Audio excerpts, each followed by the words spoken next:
سب نبيا فاقتلوه.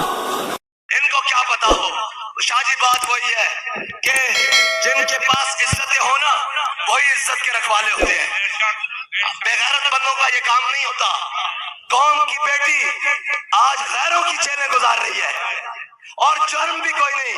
جرم کیا ہے کہ لا الہ الا اللہ محمد رسول اللہ پڑھا ہے، بس، اور کوئی جرم نہیں. اگر یہ جرم ہے تو پھر ریمنڈ ڈیوس یہاں سے کیوں بھاگ کر گیا ہے؟ کرنل جوزف یہاں سے کیوں بھاگ کر گیا ہے؟ کس نے اس کو اس ملک سے بھگایا ہے؟ جو قوم اپنی بیٹی کی عزت کی حفاظت نہ کر سکے. اور عالم تاریخ میں غیروں نے بھی اور عالم اسلام میں خصوصی طور پر، ہم بابا جی کہتے تھے ہم نے نہیں پڑھا کہ کسی نے بیٹی بیچی ہو. یہ لعنت تمہارے گلے میں ہے.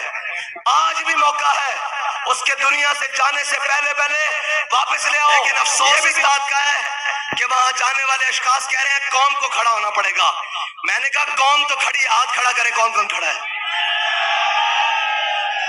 ایک منٹ جی، ہاتھ کھڑا کرے. قوم کھڑی ہے، ان بے شرموں کو کوئی کھڑا کرنا پڑے گا.